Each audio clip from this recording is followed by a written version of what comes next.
Hi, Barbara Wally here, orthopedic and sports certified physical therapist, to talk to you about pickleball injury prevention. This is my second video in a 5-part series talking about pickleball injury prevention. Our first video was just an introduction talking about the history of pickleball. This video today will talk about 3 primary parts of injury prevention. First is hydration, second is a balanced diet, and the third is some basics about learning to play. So let's dive in. Number 1, hydration. And just to note, I have a separate video in my sports performance nutrition series that talks a lot about the specifics of hydration. So if you want more information, please check that video out. But today we're just going to go over some basics of hydration. So you have to remember the amount of fluid that you lose through sweat impacts how much you should be hydrating. And this is obviously affected by climate. If you live in a very hot climate and you play a lot of pickleball outside, you're going to need to hydrate more frequently.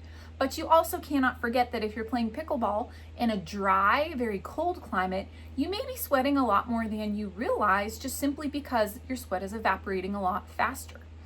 You also need to remember that when you play indoors, that can impact things as well. So if you're somebody who plays outdoor and indoor, you need to really make sure that you are hydrating, not just during the play, but you need to be hydrating before you play. A good couple hours before you play, if you know you're already dehydrated, that's the time to make sure you are pushing fluids. And then of course, drinking water afterwards as well. What can also be helpful is making sure you are replenishing your electrolytes. So you cannot just drink water, especially if you are sweating a lot outside. So in the very hot climates, when you're sweating a lot, you're losing a lot of salt in your sweat.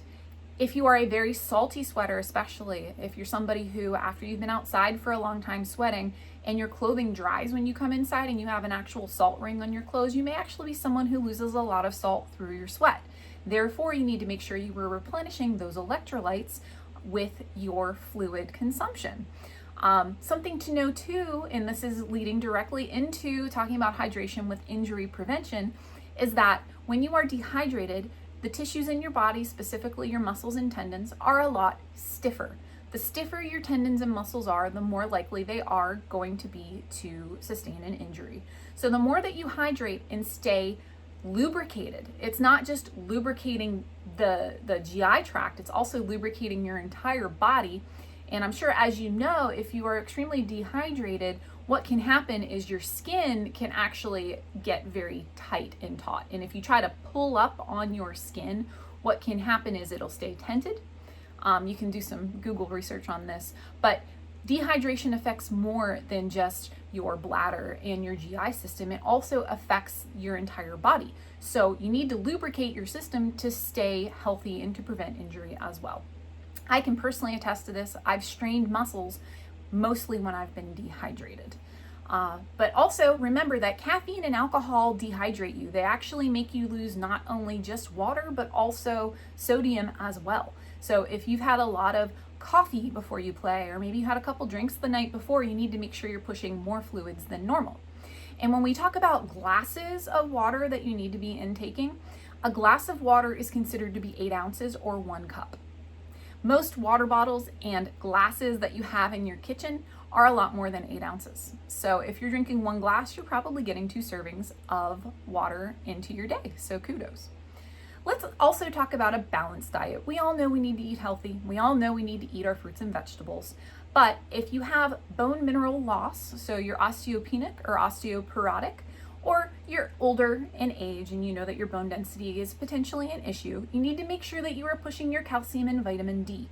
Calcium and vitamin D are very big on bone density. So making sure you're getting a lot of calcium and vitamin D either with supplementation and more preferably with your diet is very important to prevent a fracture. Protein is very important, especially when it comes to muscle building. Complex and simple carbohydrates, so you're talking about your GUs for your simple carbohydrates, and then your complex carbs are also your pastas. You know, people who run marathons, they'll carb load the day before their marathon. Those are very important with fueling you for your sport. And proper nutrition helps you recuperate, your body tissues recuperate in between play. And right now is not a good time. If you're a big pickleball player or you're new to the sport, it is not a good time to be engaging in crash dieting, fad dieting, skipping meals, and starving yourself. It's easy to fall prey to wanting to lose weight. Oh, I'm playing pickleball and I'm gonna start cutting, my calories and I'm going to start to lose weight. Well, you can definitely cut calories, just make sure you're doing it in a healthy way and not in a drastic way, because if your body doesn't have the fuel it needs, you're setting yourself up for a potential injury. And the third part I'd like to talk about today is learning how to play pickleball. So learning the body mechanics and the basics of how to hit the ball is very, very important when it comes to avoiding injury. Pickleball is more than just your arm. Learning how to swing through your trunk and using your body to help propel that ball forward is going to keep you from hurting your shoulder, hurting your wrist, hurting your elbow. Body position does matter, as well as body mechanics. Your ability to swing through and twist is going to help you propel the ball farther, and it's going to keep you from hurting yourself. Also, an adequate bend in the knee is going to create a lot of shock absorption and prevent you from putting too much stress and strain through your joints and your low back. And an appropriate amount of bend through your ankle is going to help you get lower to the ground to get those ground balls as well. And if you're not sure what your form looks like, you can always ask for help or go to some learning how to play pickleball clinics to learn how to use your body more effectively and efficiently.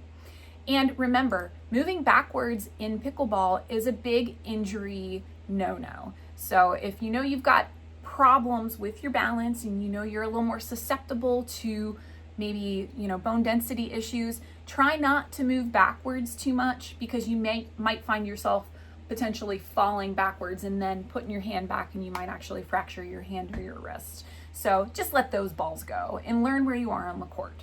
But learning how to play is important. So to summarize, hydration is important, eating a balanced diet, and learning how to play so you get those body mechanics down. Our next video, we are going to be video 3 in our series, and we're going to talk more about injury prevention with pickleball. I hope you have a great day, and I hope this helps. Thank you.